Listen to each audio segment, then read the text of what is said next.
Vous, là, c'est vous qui avez tout foutu en l'air, il dit, enfin, en quelque sorte, comme ça. Il dit, vous avez tout foutu en l'air parce que c'est à cause de vous que la nouvelle cosmologie, la nouvelle vision du monde est arrivée en Thaïlande. Et voilà, et il disait, voilà où on en est avec toute cette corruption, les vices, etc.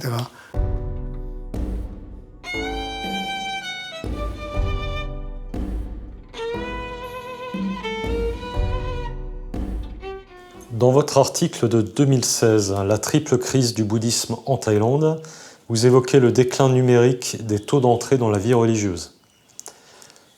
De moins en moins de Thaïlandais deviennent moines. Vous analysiez alors ce déclin comme une tendance plus qu'un phénomène récent, tendance ayant commencé selon vous bien avant le développement économique significatif des années 1960 et l'avènement de la société de consommation.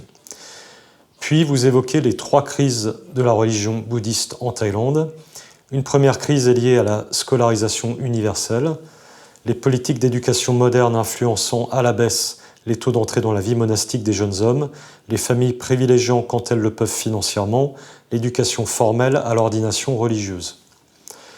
À ce sujet, vous expliquez que le roi Chulalongkorn s'est appuyé au début du XXe siècle sur la Sangha en tant que seule structure capable de toucher les villages afin de diffuser un enseignement moderne.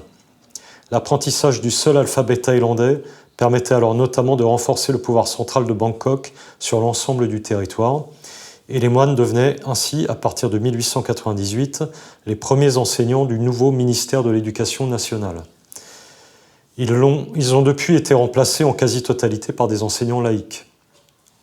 Et donc à l'inverse, aujourd'hui, quel est le rôle des institutions éducatives nationales dans le maintien ou le renouvellement de la pertinence des enseignements bouddhistes? Quand j'ai écrit cet article, je me suis basé sur les statistiques que produisait alors le département des religions pour découvrir, enfin m'apercevoir qu'en fait, le déclin du nombre d'entrées dans la vie religieuse bouddhiste n'a pas diminué dans les années 60, au moment où de la société de consommation. Les fameuses glorieuses, non. Ça a commencé dans les années 20, à la fin des années 20, quand la scolarisation, selon la nouvelle réforme de Chulalongkorn, s'est répandue dans le pays. Parce que quand je disais scolarisation, modernisation, qu'est-ce que ça voulait dire? Ça voulait dire plusieurs choses. Ça voulait dire surtout le changement de cosmologie. La cosmologie qu'il y avait jusque-là, c'était pas celle de Galilée, c'était pas celle qui est des Grecs ou etc. Mais c'était une cosmologie ancienne où le monde était divisé en étages. Vous aviez l'étage des hommes, certes, mais vous avez l'étage des animaux, vous avez l'étage des dieux avec un petit d, hein. Vous avez l'étage des démons, vous avez l'étage des enfers. Et tous ces étages, on atterrit dans l'un ou l'autre de ces étages en fonction de son karma. Donc c'était ça la vérité de base. C'était ça la cosmologie enseignée à l'école. Mais avec la nouvelle éducation occidentalisée qui s'est répandue à partir du début du XXe siècle, c'est pas qu'on était contre la cosmologie bouddhique, mais qu'on n'en parlait pas. Donc petit à petit, les gens ont vécu et vivent encore avec 2 cosmologies. La cosmologie moderne post-galiléenne, en quelque sorte, et la cosmologie ancienne, pour laquelle il y a des traités, et qui continue d'être vécue par la plupart des gens, parce que la plupart des gens dans la campagne encore, ils entendent le ciel, l'enfer, ça leur parle, enfin ça leur parle, ça leur dit quelque chose. Il y en a beaucoup qui gèrent leur vie en fonction de ça, en fonction de leur renaissance. C'est pour ça qu'ils font le bien, c'est pour ça qu'ils donnent au bronze. Et donc, c'est pour ça que quand je disais que la crise de l'enseignement, c'était pas seulement une crise de l'enseignement, c'était plus une crise du changement de cosmologie. Et ce changement de cosmologie, il vient petit à petit. Et on peut garder les deux en même temps, comme ça arrive chez nous d'ailleurs. On garde les deux en même temps. On a la cosmologie post-galiléenne, mais on a aussi la cosmologie pré-galiléenne. D'accord. Donc ça, c'est 2 cosmologies, donc 2 façons de voir le monde et de voir son destin. Le monde, à la limite, ça n'a pas d'importance, mais c'est la place qu'on a dedans et ce que l'on deviendra. Et c'est jusqu'à quelle génération qui, à votre avis, baigne encore dans la cosmologie bouddhiste Ben, traditionnelle? c'est difficile à dire parce qu'on vit tous dans l'ambiguïté d'une manière ou d'une autre, même si on ne le reconnaît pas. Et donc, les gens ne vont pas vous l'exprimer clairement, d'ailleurs, ils ne se le formulent pas souvent. Ils ne sont pas arrivés à ce niveau d'objectivité ou de dire, voilà, je pense à ça, mais est-ce que c'est vraiment rationnel? La plupart des gens ne réfléchissent pas trop. On réfléchit au quotidien.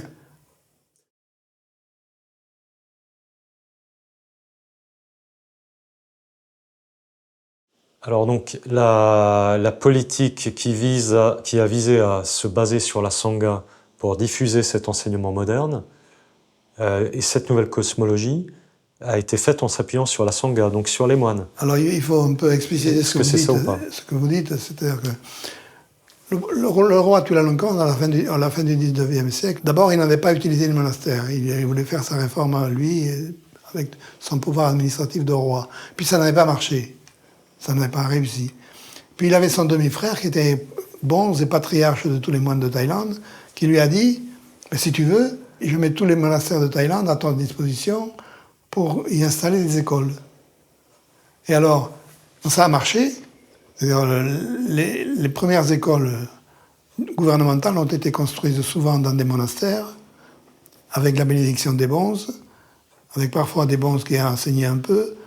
Et en tout cas, les monastères ont été une clé de l'expansion de l'enseignement laïque, enfin, que nous appelons laïque en Thaïlande, l'enseignement général. Donc des moines ont enseigné cette nouvelle cosmologie. Ils n'enseignaient pas forcément beaucoup, puisqu'ils n'avaient pas fait d'études modernes. Mais ça se passait dans le monastère, donc c'était le lieu. Les Thaïs aimaient bien l'ambiguïté. D'accord. Vous allez au massage, vous dites pas que c'est un bordel, mais c'est un bordel parfois. D'accord. Et donc, mais ça marche, parce que vous pouvez aller au massage dans tout bien, tout honneur. Et donc, l'école, c'est pareil, l'école des monastères, c'était dans un monastère dont tout le monde était content. Les partisans de la modernité, parce qu'on enseigne la modernité dans le monastère, et les partisans des bouddhistes ou des moines, parce que ça se passait dans le monastère. Mais qui concrètement enseignait cette éducation moderne dans les monastères? Petit à petit, le roi a mis sur pied un système laïque, de laïcs qui a été ainsi. Petit à petit, des enseignants laïcs sont venus dans les monastères pour enseigner une éducation moderne qui portait donc cette nouvelle cosmologie non religieuse. Assez rapidement, c'était une majorité de laïcs qui enseignaient. D'accord. Et une autre chose que le roi Chulalongkorn a fait à ce moment-là, c'est qu'il a uniformisé l'écriture et la lecture. C'est-à-dire que jusqu'à la fin du XIXe siècle, vous aviez beaucoup d'écritures en Thaïlande. Même pour la même langue, vous avez plusieurs écritures. Et vous aviez plusieurs langues en Thaïlande. Il y avait les Thaï, il y avait les Mon, il y avait des Shan, selon les régions, il y avait une écriture. Dans le nord, il y avait une écriture, même deux écritures.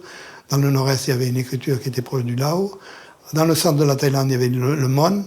Et puis, il y avait surtout une écriture même du Thaï qui était avec des caractères khmers qu'on appelait les Krom. Le Krom. Et Chulalongkorn a dit, bon, on va simplifier, il a dit simplifier, lui, simplifier tout ça. On va utiliser l'écriture Thaï dans tout le pays pour tout le monde. Et donc, c'était excellent pour la centralisation du pays. Politiquement, c'était un tout-maître, quoi. Il était génial de ce point de vue-là, politiquement. Mais en fait, les moines ont perdu le privilège d'enseigner tel ou tel alphabet, telle ou telle langue en fonction de la région. Tout leur a échappé. Ils ont dû se mettre à la disposition de l'écriture thaï de Bangkok, de la lecture de Bangkok, etc.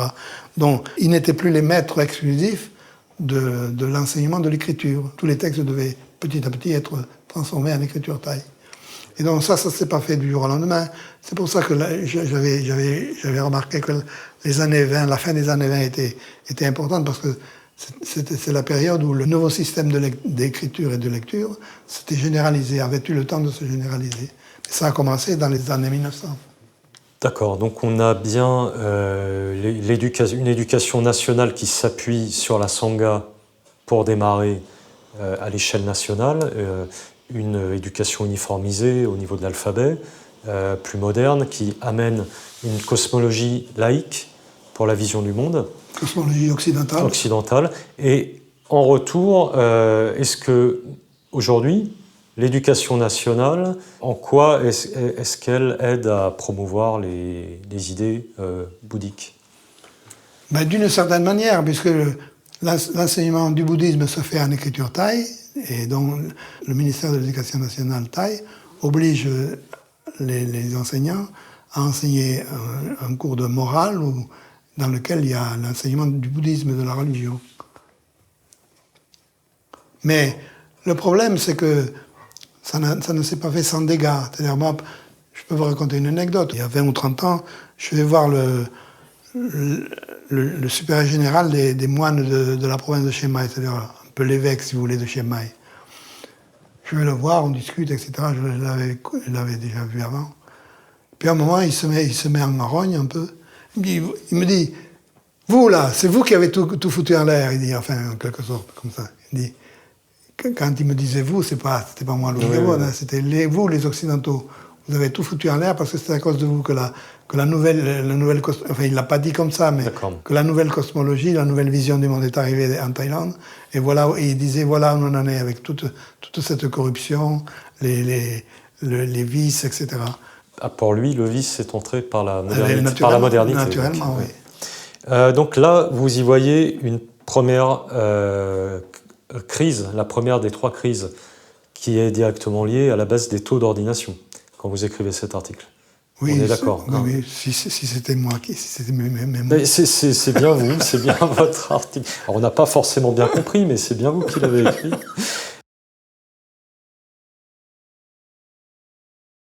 Alors, dans ce même article, vous analysez aussi une seconde crise du bouddhisme, liée cette fois au contexte culturel et social, le cadre moral traditionnel ne pouvant s'adapter aux valeurs et aux modes de vie modernes, ce qui engendre un fort décalage entre les enseignements des moines et les expériences vécues des laïcs.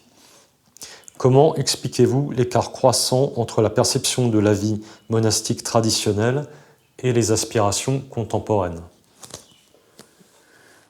Mais c'est-à-dire, ce que je voulais dire sans doute, c'est que dans la société traditionnelle, dont le sangha, ou la sangha, comme vous dites, était bien intégré dans la vie courante, puisque, vous l'avez signalé, pour apprendre à lire et à écrire, les garçons, parce que les filles n'apprenaient pas beaucoup à lire et à écrire, mais les garçons faisaient un séjour à la pagode qui durait au moins 1 an jusqu'à 4 ans. Par exemple, le moine que j'ai étudié, qui est né en 1906, donc, à son époque, il passait 4 ans à la pagode. 4 ans au cours desquels ils apprenaient à lire, à écrire, puis ils apprenaient comme on disait ce matin, des choses qu'on apprend au régiment, mais là, ils l'apprenaient à 8 ans, à 7 ans, vous voyez. D'accord. C'est-à-dire, ils n'avaient pas seulement l'éducation du père et de la mère, mais l'éducation des bons, parce que ils apprenaient à rester calmes, à se tenir, à manger sans bruit, à manger, vous voyez, des choses un peu élémentaires, mais qui formaient la culture des gens. C'était la nature des choses, ça devenait dans la nature des choses. Donc c'est ça qui était important dans le fait de passer 4 ans à la pagode. Donc c'est cet aspect comportemental aussi qui est à l'origine de ce décalage. Voilà, donc ils étaient passés par le moule du monastère, avec la discipline inhérente qui était due à la vie dans le monastère. Et puis, même quand ils étaient sortis du monastère, il y a des traces qui restaient. Bon, ça ne les empêche pas d'être aussi vicieux que tout le monde, mais il y a quelques traces qui restaient. Et d'ailleurs, on le voit même encore aujourd'hui, quelqu'un qui a été moine, il y a un comportement, souvent, il se met moins en colère que les autres, et voilà, il est plus restreint dans tous ses comportements. Donc, vous pouvez élargir à tous les aspects de la vie individuelle ou sociale. Ça vous donne l'influence que le séjour dans le monastère pouvait avoir sur la vie des gens.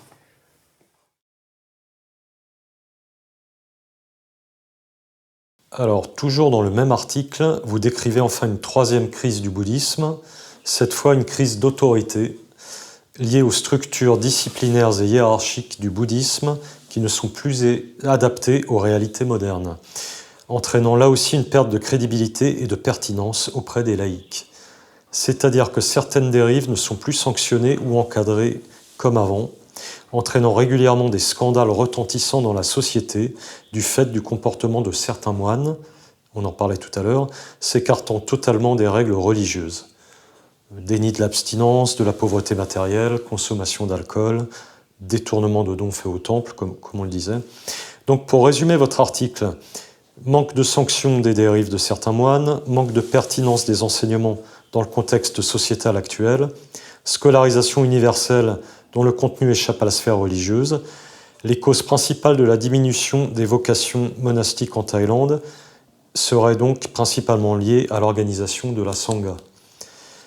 Ces raisons de la crise du bouddhisme que vous percevez dans votre article de 2016 sont-elles, à votre avis, toujours entièrement spécifiques au contexte thaïlandais ? Et êtes-vous aujourd'hui certain qu'elles ne sont pas au contraire au moins en partie liées à une crise de la modernité, héritée d'Occident et portée par la société de consommation ? Oui, on peut dire ça d'une certaine manière.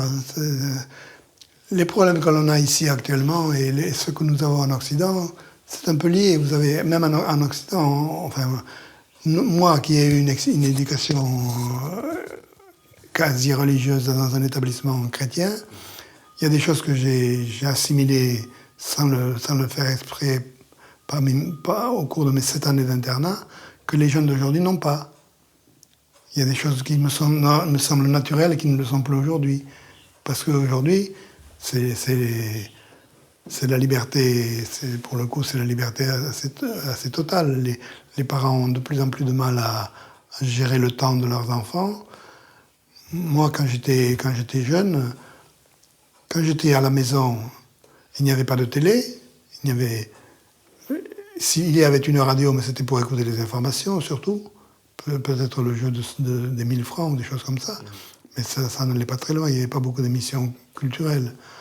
Chez nous, il y a eu un changement de mode et de monde vécu par les jeunes qui même pour moi, me sidère d'une certaine manière.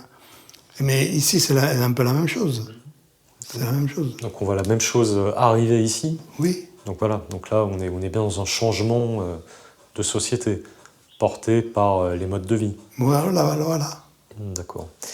En conséquence de cette crise, pensez-vous que les institutions bouddhistes doivent revoir leur structure ou leurs approches pour attirer de nouvelles vocations ? Et quels sont selon vous les défis auxquels serait confrontée la Sangha dans le cadre de cette modernisation au sein d'une société de plus en plus urbanisée et globalisée ? Existe-t-il des initiatives réussies, en Thaïlande ou ailleurs, pour encourager les vocations ou moderniser l'image de la vie monastique ? Oui, alors là, c'est compliqué parce que ce que vous appelez les vocations, hein, c'est un vocabulaire chrétien, les vocations. Mais si vous regardez l'idéal du moine tel qu'il est rêvé par les bouddhistes, le moine, c'est celui qui quitte la famille, qui quitte la société et qui va essayer de vivre sinon dans la solitude, du moins dans le milieu qui n'est pas celui de la vie normale. Et donc, ça, c'est sans doute de plus en plus difficile parce que l'écart entre la liberté que l'on a dans la vie normale aujourd'hui et l'écart avec la discipline que l'on doit suivre quand on est moine, c'est de plus en plus distant. Enfin, ça paraît de plus en plus distant. Parce qu'avant, que vous soyez roi ou que vous soyez citoyen lambda, mais il y a un tas de choses que ni l'un ni l'autre n'aviez. Vous mangiez à peu près pareil dans les deux cas, presque pareil. Donc il n'y avait pas... Tandis qu'aujourd'hui, en fonction du milieu de la société où vous vivez, si vous vivez en ville, si vous vivez à la campagne, c'est le jour et la nuit. Il y a beaucoup plus de différences. Donc passer d'une société où vous êtes libre de faire tout et n'importe quoi à une société où vous êtes tenu à une discipline, c'est de plus en plus difficile. Oui. Et alors, est-ce que vous imaginez une manière de moderniser la Sangha pour s'adapter à ces changements ? C'est pas mon travail, hein, je sais pas. Non, mais c'est votre sujet, donc... C'est mon sujet, mais ce qui se passe actuellement, c'est que dans l'enseignement du bouddhisme, il y a un surcroît, enfin un nouveau surcroît de la discipline de la méditation. La méditation. Avant, la méditation c'était réservé à quelques bons, et puis petit à petit, je pense que c'est lié à l'impact des Chinois. Petit à petit, la méditation est devenue quelque chose de fondamental dans le bouddhisme. C'est pas vieux, hein, c'est pas vieux.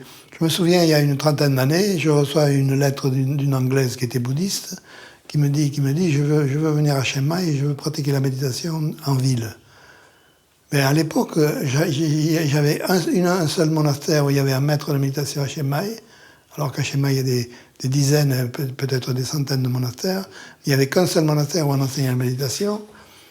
Et il n'est pas duré longtemps parce que le maître de méditation a changé. Il est allé d'abord en banlieue de Chiang Mai, et puis après, il est allé à Thiom Thong.